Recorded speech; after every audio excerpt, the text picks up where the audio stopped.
Est-ce la fin de la récréation pour les investisseurs chinois en France? Après des années de frénésie économique, les projets, les transactions se heurtent maintenant à une muraille de défiance. 但是我们不要呢，由于猜疑啊，总要提防身后。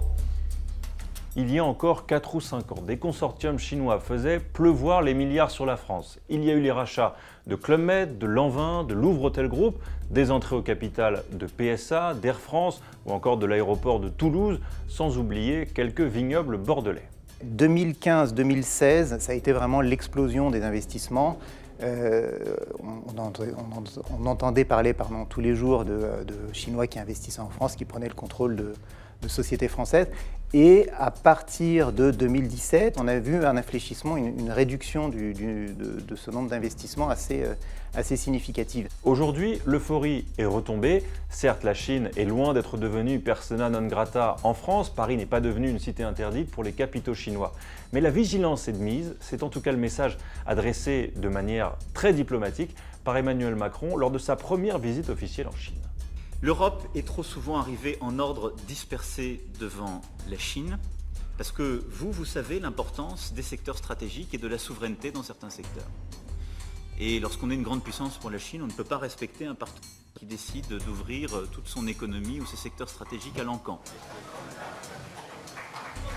Il y a eu un sursaut indiscutablement et à travers l'Europe, parce qu'on s'est aperçu que les acheteurs chinois, peut-être beaucoup plus coordonnés qu'il n'y paraît à la première vue, remontent des filières technologiques, achètent dans des domaines très sensibles, où en gros ils complètent les technologies qu'ils n'ont pas, parfois au détriment des achats qu'ils pourraient faire en Europe de matériel. Pour reprendre les mots d'Emmanuel Macron, c'est un peu la fin d'une période de naïveté vis-à-vis des investisseurs étrangers, et notamment des investisseurs chinois. Et le réveil, entre guillemets, de l'Europe, qui est très récent, qui est on va dire cette année, l'année dernière, et notamment de la France, c'est expliquer et faire comprendre qu'il faut rééquilibrer les règles du jeu.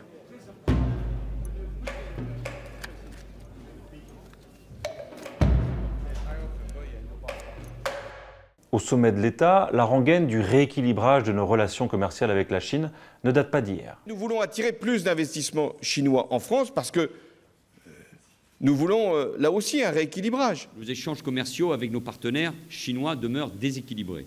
Il faut que des grands pays comme les nôtres soient capables de construire des relations de libre-échange qui soient équilibrées. En revanche, c'est parfois dans le ton que la nuance se fait, à l'image de Bruno Le Maire, ministre de l'économie, il y a encore quelques mois. Je l'ai dit depuis là aussi le début du quinquennat, je refuse le pillage des technologies françaises. Et nous devons nous doter de tous les instruments pour empêcher le pillage des technologies les plus sensibles. Cette mise au point française s'inscrit dans un environnement de défiance grandissante de l'opinion publique à l'égard de la Chine. D'après une étude du Pew Research Center, 41% des Français avaient une opinion favorable de la Chine en 2018, un taux qui descend à 33% en 2019. Mais la Chine s'en inquiète-t-elle? Mao Tse-tung avait une fois confié à François Mitterrand en 1961 « Vous savez, nous sommes patients. On ne veut pas de nous ici ou là. Nous pouvons attendre 10 ans, 30 ans, 100 ans.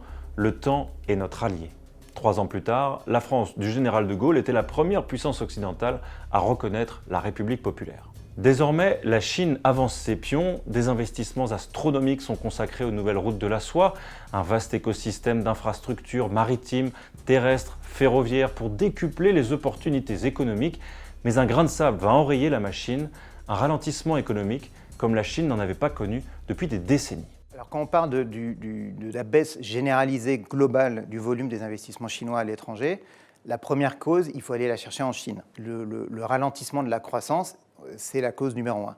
En Chine, le taux de croissance est le plus bas depuis 30 ans. Alors ça reste 6%, donc ça peut faire sourire quand on regarde ça depuis la France, mais c'est le plus bas depuis 30 ans. Sa croissance se ralentit, elle fait face à la guerre commerciale avec les États-Unis, donc elle est plus prudente. Le gouvernement a mis un frein sur un certain type d'investissement extérieur.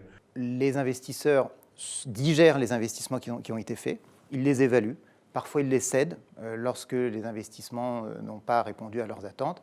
Vous ne verrez plus racheter en grande quantité des compagnies aériennes, des chaînes d'hôtels, des golfs, toutes sortes d'investissements de luxe, si vous voulez, qui ont caractérisé le boom.